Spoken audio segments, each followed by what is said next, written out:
Jerome arrived just before 7. The office building was still waking up, automated lights flickering on one by one, coffee machines gurgling in the break room, and the occasional murmur from early risers logging in before the rush. He moved through the lobby with practiced ease, pushing a gray cleaning cart stocked with supplies. His dark blue uniform bore no name tag, just a faded company logo stitched above the breast pocket. He liked it that way. Fewer questions. As he passed the glass-walled conference room on the 3rd floor, he saw them already setting up. Laptops open. Suits stiff. Voices low and fast. The VP of product walked past him without a glance, muttering into a Bluetooth headset. 2 junior analysts sidestepped his cart like it wasn't even there. Jerome took it all in. The board meeting was in an hour. He emptied the trash cans, wiped the tabletops, and restocked the tissue boxes, same as always. He moved quietly. Listened more than he spoke. He'd learned a long time ago that silence invited honesty, and sometimes the truth people let slip said more than any title ever could. Today, he'd be finished by 8:45. But he wasn't going anywhere. Not yet. Hey, careful with that. The voice came from behind him, sharp and impatient. A man in a crisp navy blazer had just stepped off the elevator, coffee in hand, phone to his ear. He didn't wait for a response as he brushed past Jerome's cart, nearly clipping the mop handle. Jerome moved it aside calmly. Sorry, he said quietly, though he wasn't. The man didn't acknowledge him. Just kept walking. Behind him, 2 women in heels clicked across the tile. One wrinkled her nose and muttered, "Why do they always mop during peak hours?" The other laughed, not cruelly but not kindly either. Jerome kept wiping the fingerprints off the elevator's brass buttons. A few steps away, a young intern named Sasha nodded politely as she passed. She always did. She even said good morning once last week. She was the only one who ever had. The others either looked through him or avoided eye contact altogether, as if looking too long might make him ask for something. He never did. At least not yet. He glanced at the clock. 8:12 a.m. Not much longer now. The large conference room on the executive floor was nearly full now. Jerome had watched them filter in, department heads, consultants, legal counsel, and a couple of anxious junior staff who looked like they were there to take notes more than speak. The energy was tight, clipped. Something big was happening. You could tell by how quiet they got when the CFO arrived. Jerome moved past the room one last time, emptying a nearby trash bin. No one looked up. One woman even slid her laptop case away from him as if proximity might scratch it. As he reached for the bin liner, he heard a voice behind the glass. Do we really need to wait for this mystery guest before we start? We're wasting time. A few chuckles followed. Yeah, I heard he insisted on attending in person. Probably wants to play alpha in front of the board. Watch, it'll be some overpaid consultant who thinks he knows how to fix everything in one PowerPoint. Jerome kept his eyes on the trash. Someone else muttered, hope he at least wears a suit. More laughter. Jerome smiled faintly. Not smug. Just knowing. Then he tied the bag slowly, deliberately, and pushed the cart toward the supply closet at the end of the hallway. He wasn't going far. He just needed a minute. Inside the supply closet, Jerome hung his uniform jacket on a hook behind the door. Beneath it, a charcoal gray dress shirt, crisp and buttoned to the top. No tie, he didn't like how it felt. Still, it was enough. He checked his watch, 8:28 a.m. Outside, footsteps moved quickly past. Phones rang. Laptops clicked open.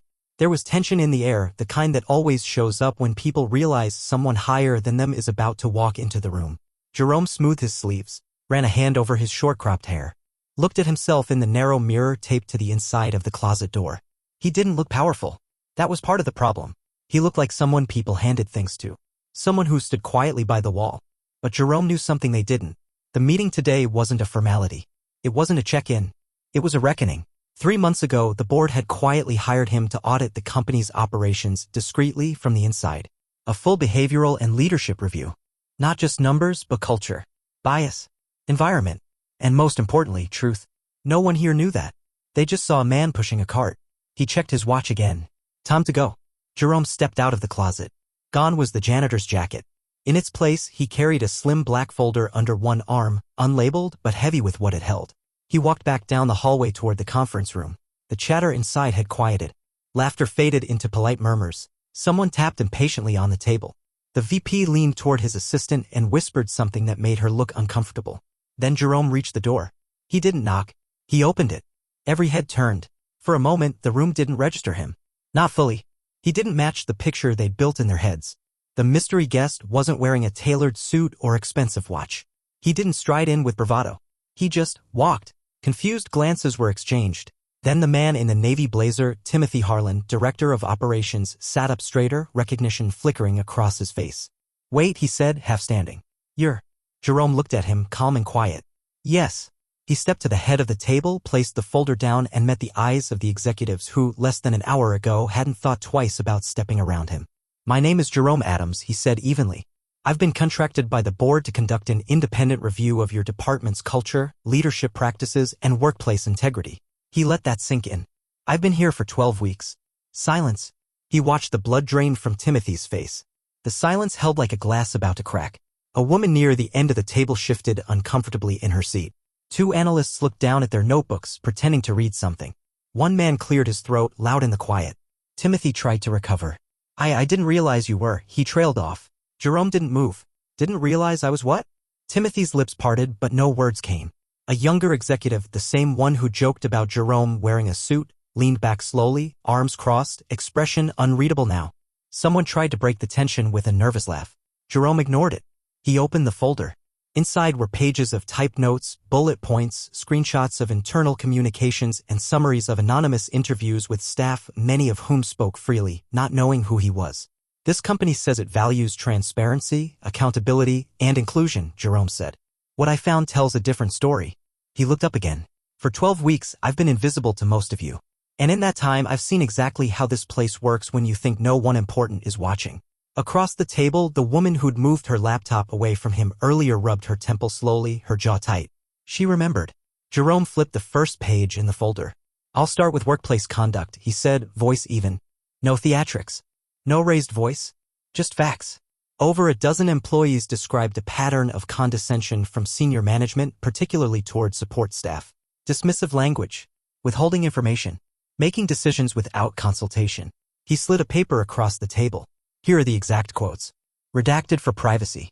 No one reached for it." He continued. "I documented multiple instances of interns being told to fetch coffee, clean up after meetings, or stay out of the way despite being hired for analytics roles." He didn't look at Timothy when he said it, but the man flinched anyway. "I also reviewed internal chat logs.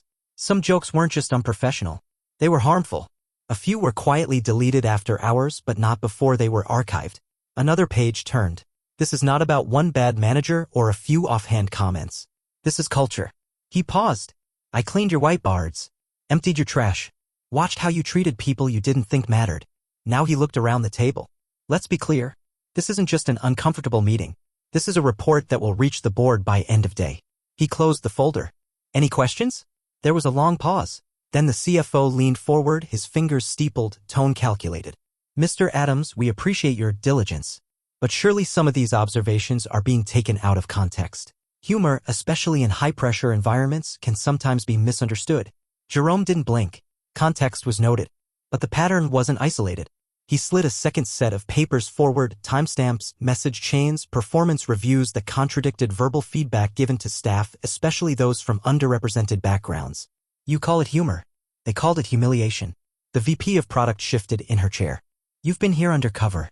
Isn't there a concern about the ethics of that?" Jerome met her gaze calmly. "What's unethical, observing unnoticed? Or leading a team that only behaves when watched?" A few heads lowered. Timothy opened his mouth, then closed it again. Jerome continued, his voice steady. "This wasn't about deception. It was about truth. And what's more revealing than seeing how people act when they think no one important is watching?" Silence again. Then the younger analyst, Sasha, spoke up, voice quiet. "I noticed you. Noticed how people ignored you." Her voice shook a little. "I didn't know who you were, but it didn't feel right." Jerome gave a small nod. "You weren't wrong." The room had shifted. Not in volume, but in temperature. Shame has a way of making silence feel heavier. Timothy stared down at the table, his hands clasped, knuckles white. The VP of product tapped her pen against her notebook, fast, like she needed something to do. Across from her, the CFO looked at Jerome but said nothing. His jaw tightened every few seconds in involuntary tell. Jerome reached into the folder again and removed a single sheet. He placed it in the center of the table. "This is a list of recommendations, not ultimatums." He waited. Yet, Sasha sat straighter in her chair. Jerome continued, "I'm suggesting a full review of internal policies, leadership training that addresses unconscious bias, and most importantly, a change in how performance is evaluated. Not just what gets done, but how it gets done." The VP scoffed lightly but stopped when Jerome looked at her. "Leadership isn't just strategy and numbers," he said. "It's how people feel under you. Heard, dismissed, valued, or invisible. He turned slightly, letting the room see he wasn't backing down. I didn't ask to speak today, he said. I was asked to observe. And what I saw is a culture that rewards appearances more than substance. A breath caught somewhere in the back of the room. And that changes now. The CEO, who had stayed silent until now, finally spoke. He was seated at the far end of the table, arms folded. Tall, quiet, and careful. Mr. Adams, he said slowly, I want to thank you for the clarity. His tone was neutral, but there was a shift in the room as he spoke, like a curtain had been drawn back. I'll be reviewing your report personally, he continued. With the board. And I'll be following up with every department mentioned. Several executives glanced his way, some with surprise, others with worry. The CEO looked around the table, then back to Jerome. We invited you in to see our culture. We didn't expect the mirror to be this clear. Jerome didn't respond right away. He just nodded once. Then the CEO added, quieter, I'm not proud of what you saw. But I'd rather face it than pretend it's not there. It wasn't an apology. But it was something. Timothy finally spoke again, voice tight. So, what now? Are we just supposed to act like you weren't impersonating a janitor for 3 months? Jerome turned to him. No, he said calmly. You should remember it. Every time you walk past someone without a title. Every time you choose who to listen to. He let the words hang. That's the point. The meeting ended without applause. No closing jokes. No nods of approval. Just the scrape of chairs against polished floors and the quiet shuffling of people who had seen themselves a little too clearly for comfort. Jerome didn't linger. He gathered his folder, buttoned his jacket, and walked out without another word. No dramatic pause at the door. No backward glance. Outside, the office was still humming. Phones rang. Printers whirred. An HR assistant walked past him without recognition. Back to normal. Except it wasn't. Not for the people in that room. And not for the ones who'd heard what was said behind glass walls. Sasha followed him down the hallway. She caught up, nervous but steady. Can I ask something? She said quietly. Jerome paused, turned. Why didn't you say who you were earlier? He considered the question. Because I didn't need them to know my title to see who they really were. Sasha nodded slowly. She understood. As Jerome stepped into the elevator, she stood back and watched the doors close. She'd remember him. Not because he was the board's eyes, but because he saw everything they didn't. By noon, the whispers had spread. First among the junior staff, quiet, uncertain. Then to middle managers who pretended not to care but suddenly started rereading old memos. Some denied what had happened. Others minimized it. But the story traveled anyway. Did you hear about the janitor? He was never a janitor. He's some kind of executive investigator. Board level, apparently. I heard he submitted a report. Names were listed. No one knew all the details, but they knew enough to start acting different. The receptionist who used to avoid eye contact started greeting people more openly. 2 analysts who hadn't spoken a word to the cleaning crew before offered a hesitant good afternoon as they walked past. It wasn't transformation. Not yet. But it was a crack. Sasha sat at her desk, staring at the message Jerome had left her, a simple note tucked under her keyboard. Be the one who sees. It's always worth it. She folded it carefully and slid it into her planner. In the corner of the floor, the regular janitor, Rodney, emptied a trash bin quietly. And for the first time, someone asked him his name. The following morning, an all-staff memo hit every inbox. Subject line, culture review findings and immediate action plan. Signed by the CEO. It outlined the key takeaways from Jerome's report. Not in vague language, not hidden behind corporate phrasing. It named issues, bias, inequity, disrespectful treatment of support staff, and toxic leadership practices. It listed the first steps, mandatory leadership training, a new system for anonymous feedback, and a temporary pause on internal promotions pending a full audit of evaluation standards. Attached to the email was a note. Change starts when we admit what's broken. People read it in silence. Some were embarrassed. Others relieved. A few, the ones who'd never worried about how they treated people without titles, were angry. Timothy didn't show up to his desk that day. Neither did the VP of product. No one asked why. They didn't have to. Down in facilities, Rodney was given a new badge. One that opened access to the break rooms he'd always been kept out of. At lunch, Sasha sat with 2 junior staff from accounting. She didn't say much, but she listened more closely than she used to. No one talked about the meeting directly, but everyone moved just a little more carefully. And sometimes that's where accountability starts, not with confessions, but with caution. A week later, Jerome returned. Not undercover this time. He walked through the front doors like any other executive, badge visible, dress shirt crisp, folder under his arm. The receptionist greeted him this time, a little awkwardly but genuinely. On his way to the executive suite, he passed Rodney near the elevators. Jerome nodded. Rodney nodded back. No words exchanged, but mutual understanding lingered in the look. When Jerome entered the same glass-walled conference room from before, the atmosphere was different. Not warm, but alert. People stood when he walked in. He waved it off. "I'm not here to relive the meeting," he said plainly. "I'm here to track what happens after." The CEO was there too, seated beside him. This time, not silent. "We've started implementing the changes. Slowly. Some are leaving. Some are trying. Most are watching." Jerome glanced around the table.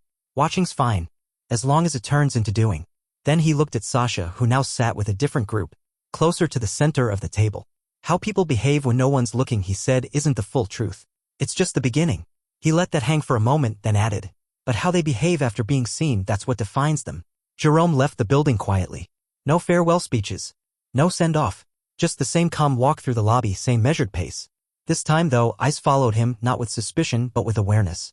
He stepped outside into the late afternoon light. A light breeze moved through the trees lining the sidewalk. Everything looked the same. But something had shifted.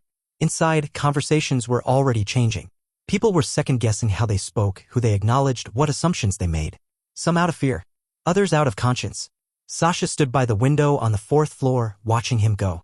She held the note he'd left her again, folded between her fingers like something worth protecting. Rodney passed by her with his cart. She smiled at him, real this time. He smiled back. In the boardroom, Jerome's name would show up in minutes, summaries, and compliance reports. But in the quiet corners of the company, in the way people held doors, said hello, or simply paused before judging, his impact would linger longer than any title. He didn't come to be seen. He came so they could see themselves. And now they had.